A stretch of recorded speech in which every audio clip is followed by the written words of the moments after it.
No! Come on! What? Don't put a... I'm gonna get you tonight because you let me down, brother. No, I'm not. You did. I don't give what you do. You let me down. Today we are going to be talking about sport parents and how their ego and task orientations have an impact on the behavior of their children during a sporting event. The parents' orientations in turn act as an environmental trigger, causing their children to develop either an ego or task orientation that does not favor the healthy combination of both ego and task-oriented behavior. Please welcome Dr. Dennis, a sports psychologist who will be speaking today. To start off, Dr. Dennis, would you be able to comment on a parent-child interaction around sport games and sportsmanship? Speaking from experience, I have seen a variety of scenarios of parent-child interaction around sports games and sportsmanship. Parents can play a very large role in creating an environment for their children that may steer the youth athlete to develop a task, ego, or combination of both motivational climates. A common misconception is that athletes are either task or ego oriented. However, this is a common myth. People can be both task and ego oriented. For example, you can have an athlete who can be ego or task oriented to various degrees. To help determine what type of orientation an individual may be, there are questionnaires which may be used to measure individuals' proneness to task or ego orientation. Athletes who are ego oriented are often preoccupied with the burden imposed from their parents or other people to win the game, which they may often have little control of. They often feel high levels of anxiety due to pressure of winning and being the best player possible imposed on them by parents. They feel that they have achieved success and have pleased their parents' expectations when they outperform others, when other players mess up and they don't, when they are the only one capable of performing a specific skill, or when they accomplish something others cannot do. When they lose a game, however, they often feel unsuccessful. They suffer emotionally from poor performances or injury. Athletes who are task-oriented often show the desire to learn and listen to advice from parents to help improve their skills. They focus on how hard they try and mastering skills they did not have before.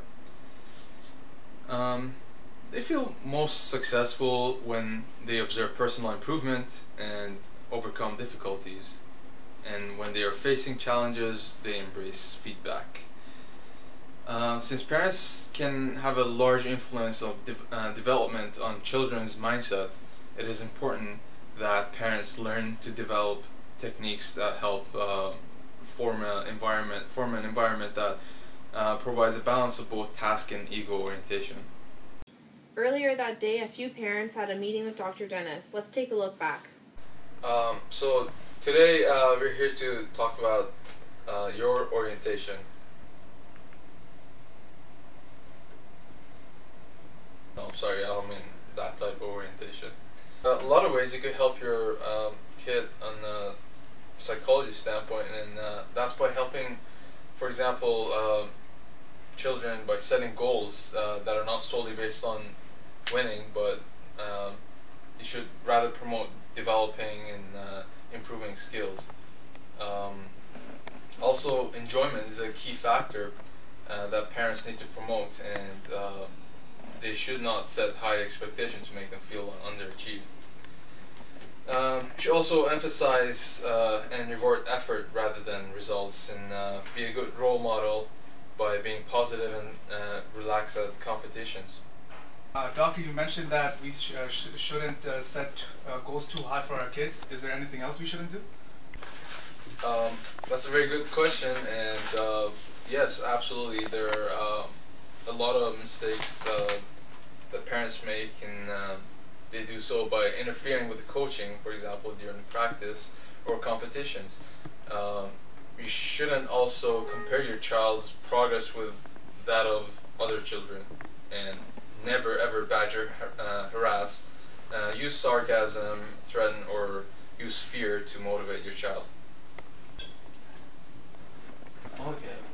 Well, that's a lot of information for us, and we're kind of afraid, well, I am anyway, afraid that we won't remember all this. Is there a way to keep us on track when we're not seeing you?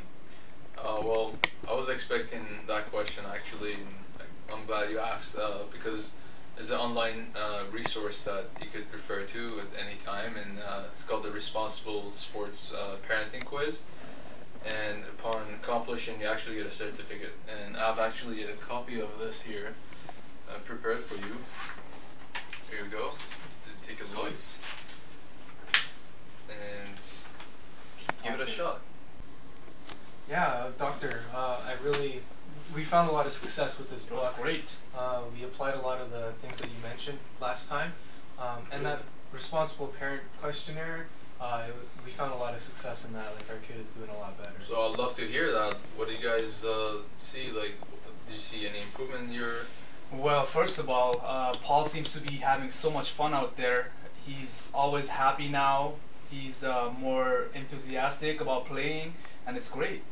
Not just fun, like when he experienced setbacks and like is a little disappointed, he's able to accept it more, because I think our positive feedback, like you mentioned, has helped him get through those times. He also seems more driven. He's his will to win has Very gone up motivated. really high. He wants to play every sport now. He likes playing basketball, soccer, baseball, everything. He just wants to get in. Excellent, man. Thank you. Thank you very much, Dr. Dennis. To get more information about this questionnaire, you can visit www.responsibleparents.com. Hit the ball. Come on, Dad! Is that the best you can do? That's pathetic! I don't even know why you bother showing up! Why can't you be more like Jimmy's dad? All the other parents are gonna laugh at you! You make me sick!